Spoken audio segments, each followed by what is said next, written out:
What's up, Strength Side? Today we're gonna go over 4 movements that you see in Jiu-Jitsu gyms across the world. Those movements are the technical stand-up, the samurai walk, the bear crawl, and the hip escape. Jiu-Jitsu people, I already know that you're ready to skip past this video because you know how to do all these perfectly. Well, I challenge you just to sit through and watch what I have to say. A lot of times in Jiu-Jitsu gyms, these movements are put in a race fashion. People line up, you do these across the mat, and you're trying to beat the person next to you. And that's great, that's fine. But sometimes we need to slow it down and maximize everything that these amazing movements have to offer. So without further ado, let's get warm. Let's go to Tulum. Movement number 1 is the classic hip escape. You don't need to do Jiu-Jitsu to be able to benefit from this movement. And if you are in Jiu-Jitsu, I could go over some ways that I personally believe you can get the most benefit while you're doing this. The hip escape. What you're gonna do is pick a side. Whatever leg is on top is going to be your power leg. Think of a technical stand-up. When your bottom leg slides through, it's kind of just scooting against the ground. So once that leg is established, you're going to use it to send your hips back and your arms are gonna push forward. Then we're gonna transition. When we do the transition, our hips are gonna stay in place and our torso is gonna come in line with our hips. We are now gonna go to the other side and do the same thing over and over and over again. When in the transition, you can play with keeping your arms completely straight and making it harder on those abdominal muscles. You can keep your arms close to your face. It's just up to your preference. I also just want to say, make this move your own. For different body types, for different movement philosophies, this movement is going to look a little different from person to person, but the general principles are the same. Now, for my Jiu-Jitsu friends, one thing I want you to try to work on when we're doing this in our warm-up is focus on that explosion. Focus on sending those hips back as far as you can and counterbalance it with sending your arms and head as far forward as you can. Movement number 2 is a bear crawl. This is something that we see a lot of people rush in Jiu-Jitsu. They're trying to be the first person across the line or racing the person that's next to them. You're already doing this movement, so why not slow it down and maximize the actual potential of the movement for your body? So, I want to say that this is not wrong. This is a different type of movement, but this is kind of lazy. It's quite easy, and that's why we can move so fast when we do this. If you want to make it a little harder, try keeping those knees bent.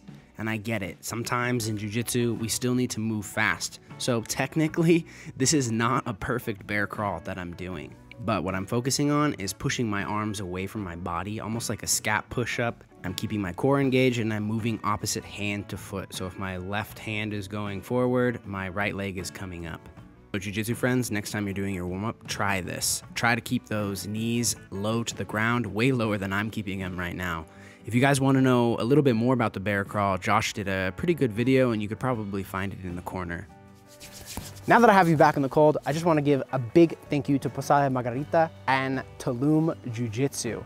They are so amazing. You could find their Instagrams down here. Give them a follow. If you're ever in Tulum, hit them up. They are so nice and they have amazing food at Posada Margarita.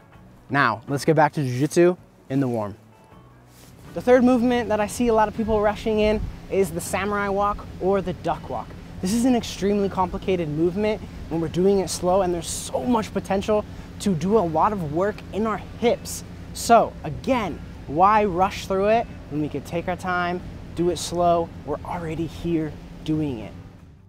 The duck walk or samurai walk, depending on whether you're a jiu-jitsu guy or a wrestler, is kind of a loaded movement. There's so much going on here. And when you really think about it, the reason why people do this movement is to imitate a double leg shot or any kind of shot really taken in a wrestling or grappling match. But I also kind of want to point out that the mechanics are way different than when you're actually taking a shot as opposed to when you're just doing a samurai walk or a duck walk.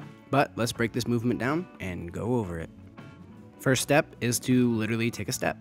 So when you take a step, what you're going to do is you're going to use that foot to pull your body forward, back leg, kind of let it stretch out. Treat it as a hip flexor stretch during this movement. Our front foot is now pulling our knee. We're going to take that knee and drop it to the ground. As it drops, our back leg is going to come up. As that back leg comes up, we're going to be in the starting position just on the opposite side. And now we just repeat. Front leg drops, back leg comes up, and we move on.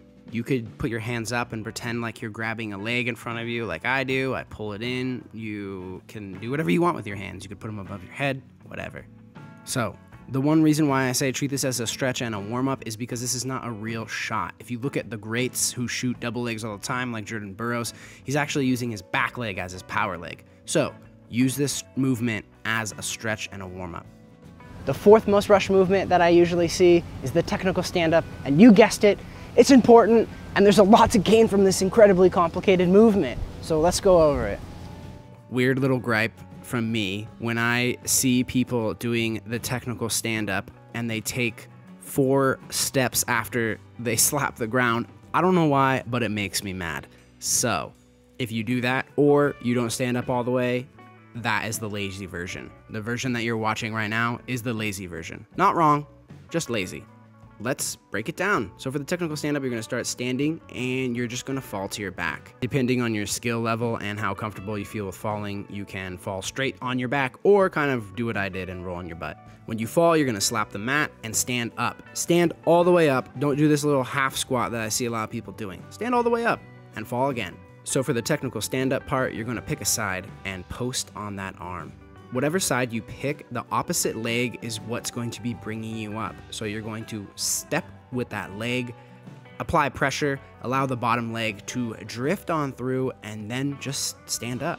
So for Jiu-Jitsu people, when you're doing this in your warm-up, stand all the way up, take minimal steps, and have fun while doing this. So those are the movements that I personally think a lot of people, when they're doing their warm-ups, rush on. Again, I'm not saying that that's wrong. There is a time and place to rush, have fun, make a competition of things, but for the most part, when we are doing our warm-ups or doing it in a working sense, we might as well take our time to get the most out of every single movement that we can. All right, strength side, that is it. I hope you enjoyed the video. I hope you enjoyed getting out of the cold with me and going down to Tulum at Posada Margarita. If you did, remember to like, comment, and subscribe. Jiu-Jitsu people, I hope I see you slowing down your movements next time you're warming up. That's it. See you later.